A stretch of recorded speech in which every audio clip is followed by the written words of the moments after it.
Good morning, everyone. Okay, so we're doing something new today. Kind of like 75 Day Hard, like that challenge, except we're gonna read together. This is either gonna be brilliant or boring and awful. I think it's gonna be good though. So I'm gonna need from you 20 minutes, just 20 minutes. Um, oh, you have to get the reading. So I printed it out. Today we're starting with the chapter from Clifford Geertz on the interpretation of culture called Deep Play Notes on a Balinese Cockfight.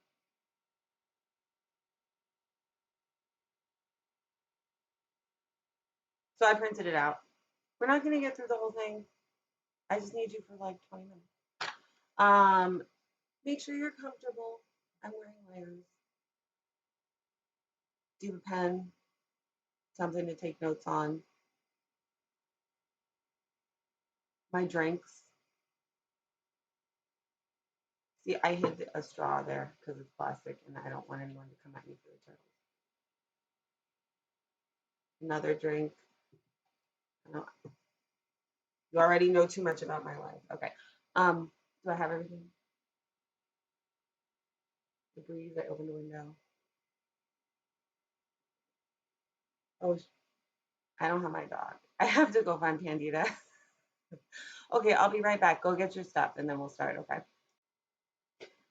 Okay, I got Pandita. She said she doesn't care. And she said I had a dirty mind because notes on the Balinese cockfight.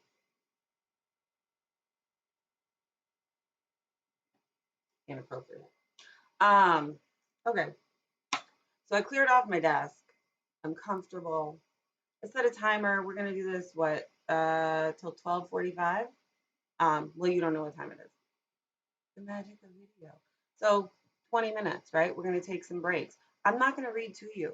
We're all going to read by ourselves. But we're going to stop and we're going to talk.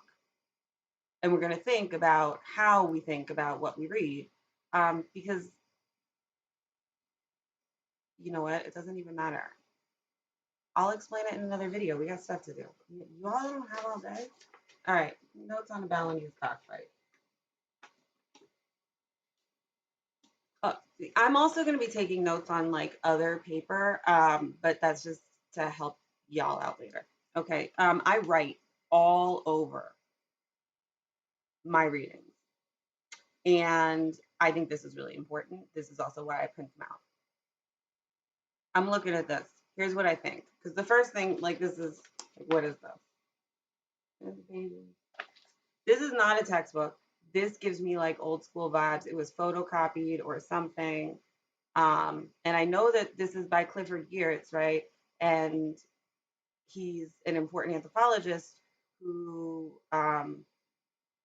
sort of was one of the leaders in the field of ethnographic studies that employed symbolic interpretation. I feel like this is going to be a story. Okay. Now, but I don't know. I know it's not a textbook. I don't see like subheadings like a textbook.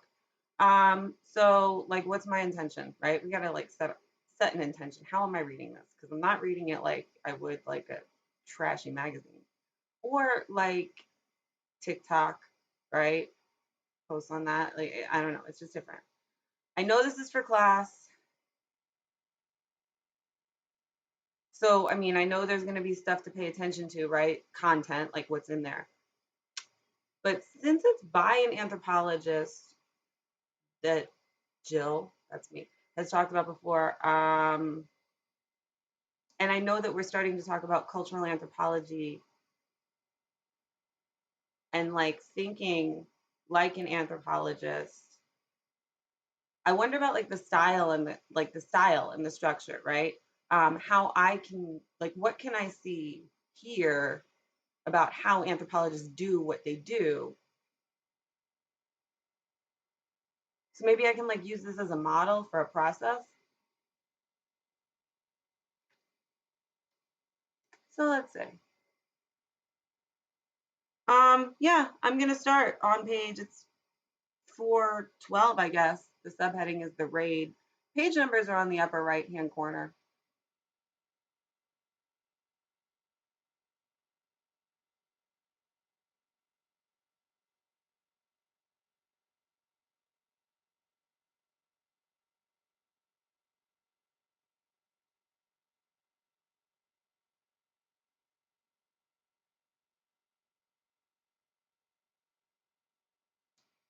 Pause. I read real fast. That's like real fast. I would bet money that I am the fastest reader in this class, and it would be good money, and I don't bet, and I would win. But there's a reason for that.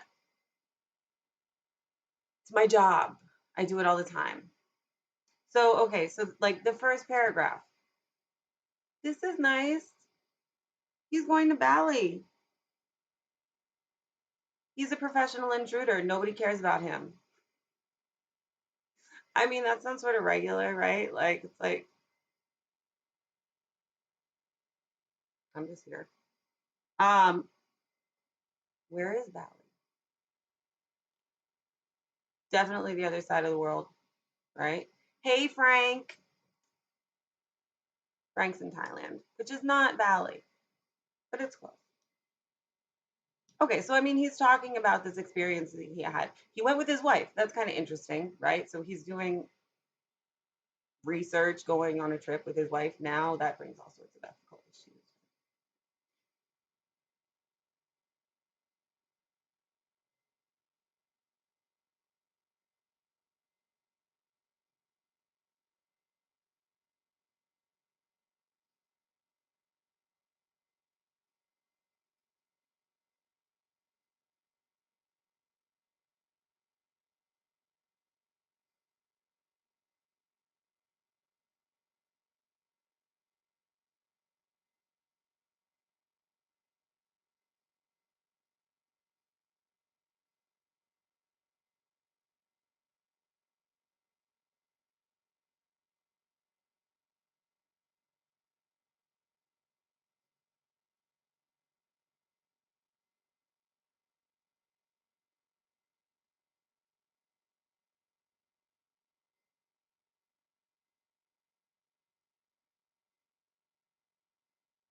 All right, pause.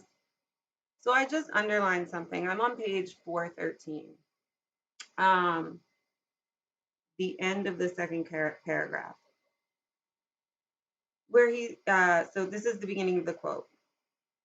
You have crossed somehow some moral or metaphysical shadow line. Though you are not exactly taken as a Balinese, one has to be born to that.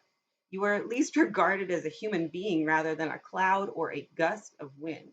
The whole complexion of your relationship dramatically changes to, in the majority of cases, a gentle, almost affectionate one. Like low keyed, rather playful, rather mannered, rather bemused geniality.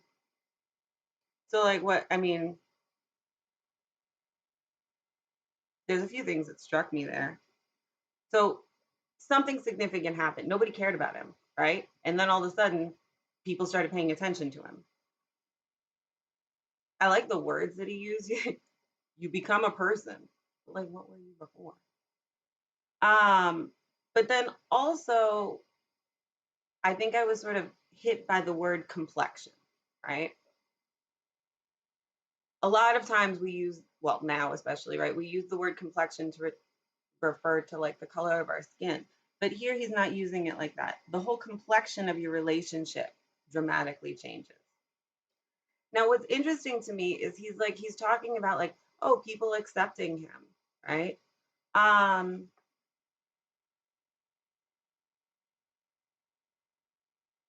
there's just something about this. I mean, he's the only white guy in the village, right? He and his wife. Um,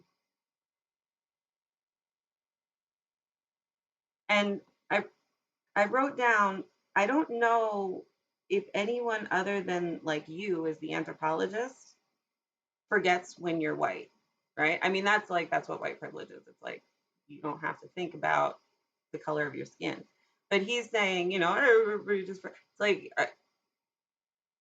how is race and power and like global structures of power going to play into this? Um, does it not matter in Bali? I don't know. Let's see. So this is me connecting with him on an anthropologist level because I've done field work, right? And so these are some questions that play in my head.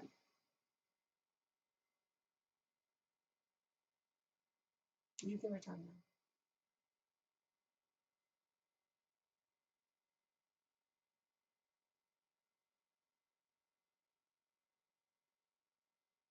Something's happening. Pause. I'm at the very, very bottom of page 413 now. A large cockfight was held in the public square to raise money for a new school. So this is an event, right? This is going to be important. We've talked about like things, objective, concrete, material reality, subjective interpretation, right? Understandings of those things. So here we have the event. This also, I think this is an important event because like the title of the chapter is Notes on the Balinese Cockfight. Not a Balinese cockfight, but the Balinese cockfight. Specific. He's not trying to talk about everything everybody ever done everywhere, right? He's talking about this specific instance, which is a hallmark of anthropology, right? We're specific.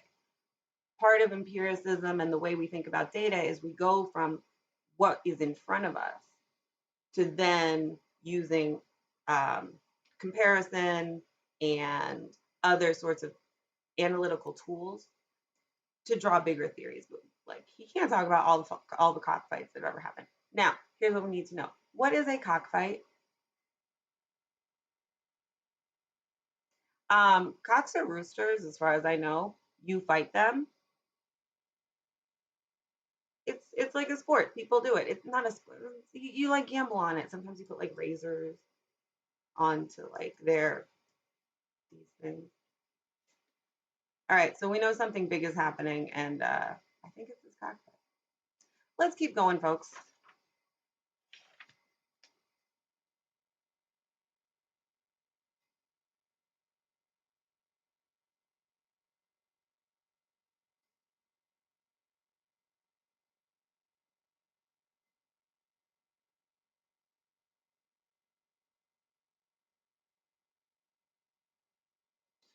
And pause. Here we go again. All right, so now I'm at the top of page 414, right? And what I'm noticing is cockfighting is illegal, right? And so I underline that, right? It's illegal. But what's interesting is the symbolic relationship that different groups in society have to this like practice of cockfighting. So the elite, and I'm reading from that first paragraph on 414, the elite, I circled elite because I'm interested in power, which is not itself so very Puritan, worries about the poor, ignorant peasant gambling all his money away. Okay, this sounds familiar to me about what foreigners will think. It sees cockfighting as primitive, backward, unprogressive, and generally unbecoming of an ambitious nation. Okay, so cockfighting is illegal. Back it up. Cockfighting happens. It is illegal. And there are national and moralistic attachments to it. This reminds me of something that I like, something that happens in the US and like conversations that we have, but I'm not sure which ones yet. Um, okay.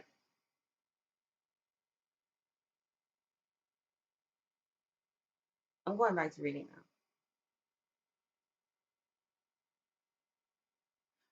Oh, yeah, this stuff keeps on happening. Doesn't matter if the government says don't do it, they still do it.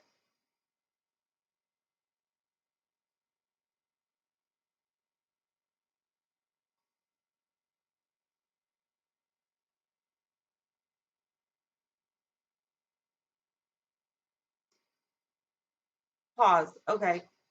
So I'm taking notes because I'm having ideas.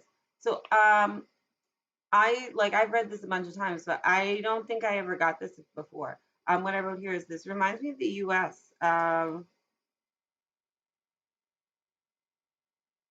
Yeah, like we're starting with the relationship, or we're starting with the event. Then we look at the relationships to that event. Now we know more about the society and the way power is structured. And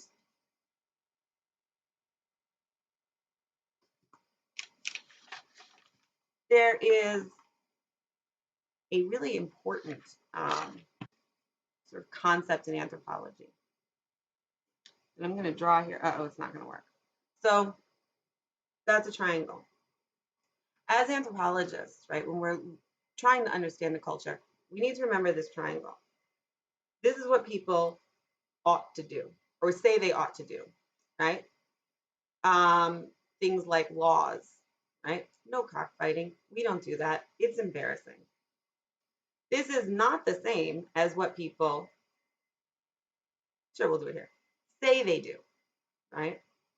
How if you ask them a question, right? So if you only look at like what's on the laws, we're not allowed to speed in the US. There is no speeding because there's a law that says, there's a speed limit. Does that mean that people don't speed? It's only part of the story. So then we have this other part over here, this triangle, what people say they do. So if you ask people, do you speed? I mean, I'm sure I have once or twice, but only like in an emergency or when I know it's safe, right?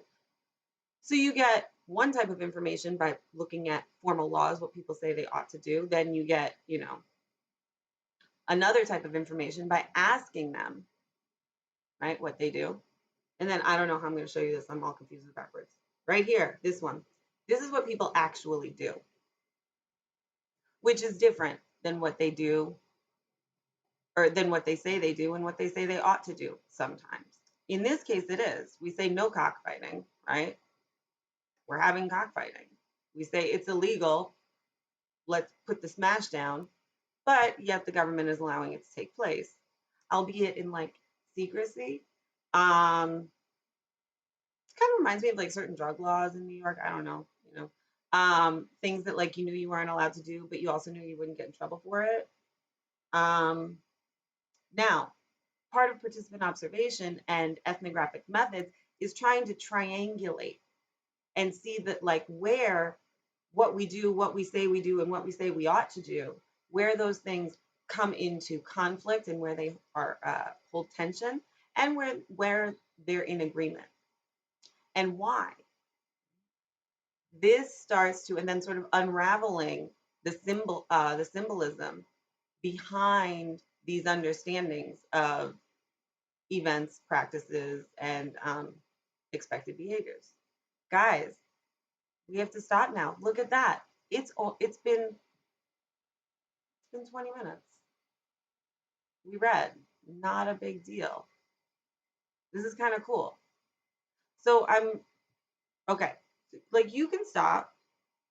I'm gonna make a little mark here because I'm stopping on page 414 in the middle of the page. But before we stop, like before we go, so like when we start reading next time,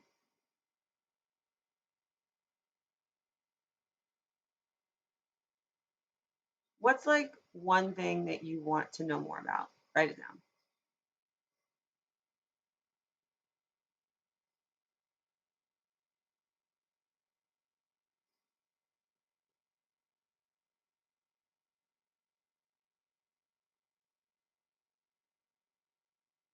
I want to know more about this fight. What happens here? Why is this a big one? Um, what's one thing that you like? Write it down.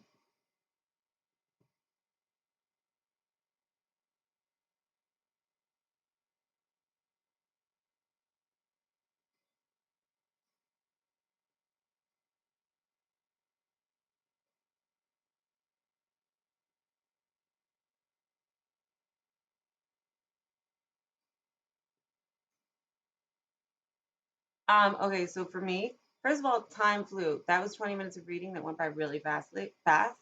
Also, Geertz, I forgot. He's kind of low key funny, right? I'm entertained. And last question, what was it like to do that?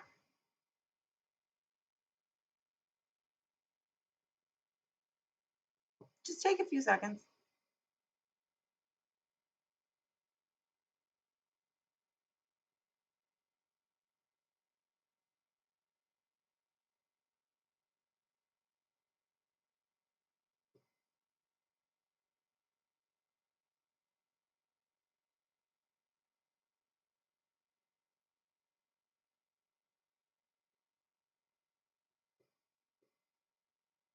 So, for me, it was mad relaxing. And y'all know, I've been sharing.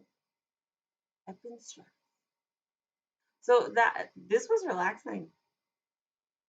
It was way easier than I thought it was gonna be. Um, and I mean, like the breeze is open. It's a beautiful day. I'm in my comfy chair. It was, dare I say, pleasurable. Even let's see. I mean, that's not too bad. I could do this again tomorrow. All right, guys.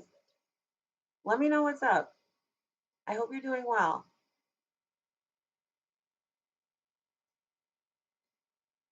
I mean, you've got this. And if you don't got this, just make an appointment and talk to me. We'll be good.